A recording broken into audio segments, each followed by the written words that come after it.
Olá, crianças, tudo bem? Boa tarde. Bom, nós hoje vamos trabalhar dois conteúdos distintos de duas matérias diferentes, tá bom? Nós vamos falar sobre o fim da escravidão em História e nós vamos falar sobre os ossos e músculos do corpo humano em Ciências. Vamos começar por História, tá? Esse exercício essa atividade, esse conteúdo está na página 115 até 117. São 2 páginas apenas. E hoje vocês só farão atividade no livro, tá? No livro de História e no livro de Ciências, não haverá caderno. Então, eu peço para que vocês peguem o livro e me acompanhem. Aqui na página 115. Entre os séculos 16 e 19, a maior parte do trabalho no Brasil foi realizada por mão de obra escravizada. Nós vimos isso nas últimas aulas de História, em que falava que a maior parte, por mais de 3 séculos, a mão de obra que era utilizada no Brasil e na maioria dos países do mundo era mão de obra escravizada. No entanto, na segunda metade do século XIX, esse sistema se tornou menos vantajoso para a nova economia que se instalava no Brasil, com a expansão das indústrias na Europa e na América do Norte.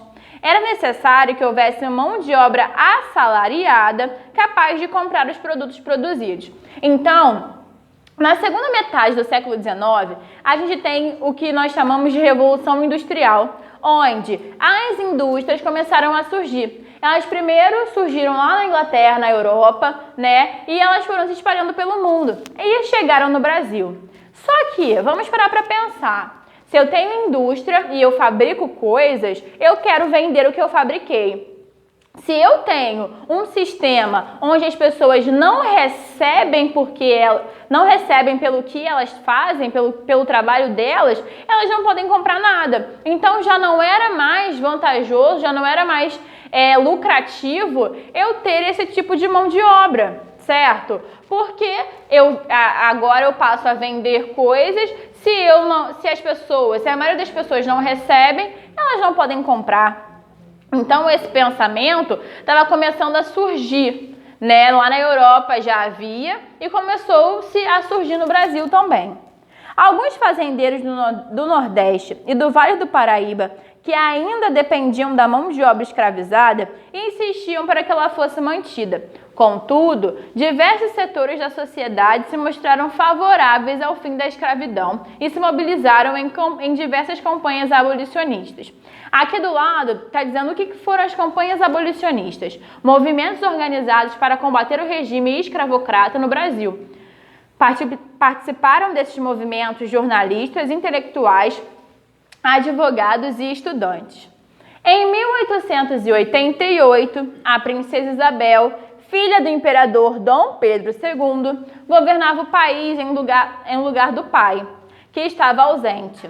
Foi ela quem assinou a Lei Áurea, pondo fim à escravidão no Brasil. A gente tem que parar para pensar um pouquinho e perceber que a princesa Isabel ela não foi boazinha, ela não assinou a Lei Áurea porque ela queria que os negros deixassem de ser escravos. Não. O Brasil estava sofrendo uma pressão muito grande da Inglaterra, que era o maior país onde havia muitas indústrias, né? Estava crescendo muito industrialmente. Então, o centro do mundo naquela época era a Inglaterra. Então, a Inglaterra meio que mandava em todo mundo. Então, eles estavam fazendo muita pressão no Brasil para que eles adotassem um sistema onde as pessoas ganhassem pelo que trabalhavam, para poder comprar os produtos vindos lá da Inglaterra. Então, por conta dessa pressão, foi que a princesa Isabel assinou a Lei Áurea. Muitos movimentos abolicionistas, sim, eles eram a favor do fim da escravidão. E nesses movimentos, as pessoas, sim, eram a favor, a maioria, tá? Era a favor do fim da escravidão, pensando, sim, na questão da pessoa escravizada, né? O que ela sofria, como eram os tratamentos que a gente já tinha visto, as condições de trabalho. Mas pensando na elite, na monarquia, eles só fizeram exatamente porque estavam sofrendo muita pressão da Inglaterra e que isso não era bom, né? Não foi porque ela era boazinha, não, nem um pouco. A abolição da escravatura não foi um presente da princesa Isabel aos africanos escravizados. A liberdade só foi concedida depois de muita pressão da Inglaterra ao governo brasileiro, incluindo o não reconhecimento da independência do Brasil caso não acabasse com a escravidão. Na época, a Inglaterra era o centro das decisões sobre as questões comerciais e diplomáticas internacionais, o que deu força à luta dos abolicionistas e dos próprios escravizados, que se rebelavam contra sua condição. Então foi o que eu falei, a luta abolicionista, ela lutava sim pelo fim da escravidão, pensando, na situação das pessoas escravizadas. Mas quando a princesa Isabel ela assinou, foi puramente por conta da pressão da Inglaterra, nada mais. A situação dos escravos libertos. Bom, nas pautas abolicionistas, quando existiu esse movimento, eles diziam que não era simplesmente você chegar e abolir a escravidão, como acabou sendo feita no Brasil. Ela assinou a Lei Áurea e no dia seguinte os negros estavam libertos.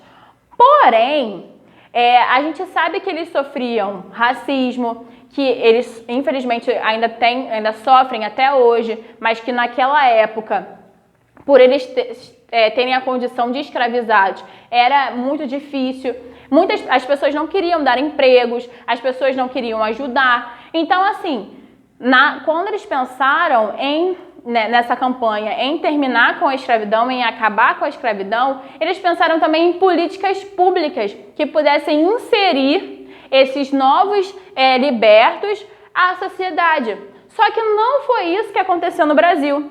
Ela assinou a Lei Áurea e eles foram deixados a ver navios. Muitos deles morreram de fome. Muitos deles ficaram sem emprego, sem educação, eles não podiam estudar, as pessoas não queriam empregá-los, eles não tinham onde morar. Muitos deles até preferiram ficar na fazenda com seus fazendeiros, que a gente sabe que tratavam extremamente mal, em péssimas condições, do que ir para a rua, mas porque eles não tinham para onde ir. Então, assim, no Brasil, quando a gente nem se comemora mesmo o 13 de maio, exatamente por isso, porque não houve políticas que pudessem ajudar essas pessoas, esses ex-escravizados. A gente costuma comemorar mais o 20 de novembro, que é o Zumbi, que é o Dia da Consciência Negra, e no 13 de maio a gente abre essa questão. Por que não houve políticas que pudessem inserir essas pessoas, esses ex-escravizados na nossa sociedade? Aqui na página 117 tem o exercício, tá? Assim no número 1. Converse com os colegas e responda as questões abaixo, No caso, vocês podem conversar com quem estiver ajudando fazendo a atividade. A quem não interessava o fim da escravidão? Lá no texto diz que alguns fazendeiros não queriam esse fim da escravidão. Eles eram da onde? Vocês coloquem aqui. E quem interessava economicamente o fim da escravidão? Economicamente interessava a quem? Aos industriais, não foi isso? Aos comerciantes que queriam que agora houvesse pessoas que pudessem comprar os produtos. Número 2. Leia o texto abaixo e responda as questões. Os movimentos, aqui a gente vai ler exatamente o que eu acabei de dizer, tá? Tá assim. Os movimentos negros vêm no 13 de maio, data da assinatura da Lei Áurea, uma farsa. A Lei Áurea tem esse nome por ser a mais importante lei abolicionista na visão das elites. Esta lei aboliu oficialmente a escravidão. A farsa está porque a lei não trouxe nenhuma proteção nem políticas públicas que possibilitassem ao ex-escravo condições de vida. Por isso, os movimentos negros preferem comemorar o dia 20 de novembro, considerado por eles como o Dia da Consciência Negra. A abolição ainda é um sonho que está se conquistando todos os dias nas lutas e nos movimentos afro-brasileiros, porque a gente sabe que hoje ainda as pessoas sofrem com o racismo, que é algo que está na nossa sociedade, que é uma luta diária, Todos os dias a gente deve lutar contra isso. Letra A. De acordo com o que você já estudou, apesar dos movimentos abolicionistas e da luta dos escravos, o que foi determinante para a abolição da escravidão no Brasil? Por conta de qual país que foi determinante que a abolição ocorresse? Eu já falei, vocês coloquem aqui. Letra B. Por que a Lei Áurea é considerada uma farsa pelos movimentos negros? Por quê? Por que ela não é comemorada? O que eles deixaram de fazer quando eles assinaram a Lei Áurea? Esse aqui está no texto e eu também falei, tá bom? Bom, crianças, nós vamos encerrar o conteúdo de História, nós vamos para o conteúdo de Ciências, tá? Aqui no dever de História, vocês vão fazer apenas a página 117, tá? O resto é a leitura. Bom, agora nós vamos para o livro de Ciências. Página 145 começa. Os ossos e músculos do corpo humano. Nós vamos ver que o nosso corpo, para ele estar em pé, ele precisa o quê? De ter músculos e de ter ossos, certo? Então vamos lá. Você já parou para pensar no que mantém nosso corpo em pé? Além dos ossos que sustentam nosso corpo e protegem os órgãos internos, há também os músculos que preenchem o corpo humano e possibilitam os movimentos. Leia o texto a seguir para compreender melhor. Se não tivéssemos ossos, seríamos tão moles como gelatina. Os ossos que formam o esqueleto nos dão suporte à proteção contra ferimentos. Contudo, se nosso corpo fosse feito apenas de ossos, seríamos uma marionete sem cordões, um amontoado só de ossos. Evidentemente, não temos cordões nos comandando de cima, mas temos cordões internos, os músculos. Os músculos são presos aos ossos e os mantêm no lugar. Graças a eles, também podemos mover os ossos quando necessário. Basta contrair o músculo que o nosso osso se movimenta. Então, para que a gente possa se manter em pé, para que a gente possa manter nossos movimentos, né, nossa flexibilidade, mexer, a gente precisa dos ossos, mas também nós precisamos dos músculos. Vamos ler aqui sobre os ossos. Os ossos são estruturas duras do corpo que em conjunto formam o esqueleto. Alguns ossos são longos, como os das clavículas, das costelas e dos membros. Outros ossos são curtos, como os das vértebras, dos pés e das mãos. Há também ossos chatos, como o do crânio e da face. Página 146.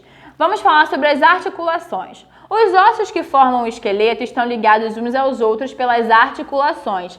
A articulação é o encontro de dois ou mais ossos, tá? Certas articulações possibilitam um movimento bastante amplo, outras propiciam movimentos menores, outras ainda praticamente não se mexem durante a vida toda. Então, quando a gente fala de articulação, a gente tem três tipos. Elas podem ser as móveis, as semimóveis e as imóveis. Nas móveis são as que se mexem o tempo todo. As semimóveis, elas fazem movimentos menores. E as imóveis é que elas não podem se mexer, tá? As articulações dos ossos, dos braços e das pernas, por exemplo, fazem movimentos bem amplos. Então, se elas fazem movimentos bem amplos, elas são móveis. As articulações dos ossos da coluna vertebral fazem movimentos menores. Então, se elas fazem movimentos menores que a dos braços, por exemplo, elas são semimóveis. As articulações dos ossos da parte superior do crânio, elas não se mexem. Então, quer dizer que elas são imóveis. Entretanto, na parte inferior do crânio, temos a mandíbula, cuja articulação é responsável pelos movimentos da boca. No interior dessa articulação há discos de cartilagem bem próximos às orelhas, que facilitam o movimento. Então, a minha mandíbula aqui, ela é móvel, ela se move o tempo todo que eu estou falando, o tempo todo quando eu vou comer, tá? Agora nós vamos falar sobre os músculos. Sem os músculos, não poderíamos movimentar nosso corpo. A movimentação é muito importante, pois por meio dela podemos fazer coisas simples, como andar, sentar, praticar atividades físicas e engolir. Além dos músculos, os movimentos de nosso corpo dependem dos ossos. O esqueleto dá sustentação ao corpo e os músculos dão movimento aos ossos. Para movimentar os cerca de 200 ossos do nosso corpo, temos mais de 500 músculos recobrindo todo o esqueleto. Há músculos sobre os quais temos controle. Eles movem os braços, as pernas e as outras partes do corpo. No entanto, nem todos os músculos obedecem à nossa vontade. O músculo estriado cardíaco, por exemplo, mantém o coração batendo constantemente, dia e noite, porque ele não necessita de um comando consciente para funcionar. Aqui na página 149 é o Saiba Mais. Vocês façam a leitura em casa, tá? 148, desculpa. Agora vocês vão fazer a página 149, número 1. Classifique as articulações em móveis, imóveis ou semimóveis. Lá no texto está mostrando quais são as móveis, imóveis e semimóveis. Letra A. As articulações do joelho são... Você vai dizer se é móvel, imóvel ou semimóvel. As articulações da parte superior do crânio são. As articulações das mãos são. E as articulações da coluna vertebral são. Número 2. Responda as questões a seguir. Quais são as estruturas responsáveis pelo movimento do nosso corpo? Está lá no texto. E como elas funcionam?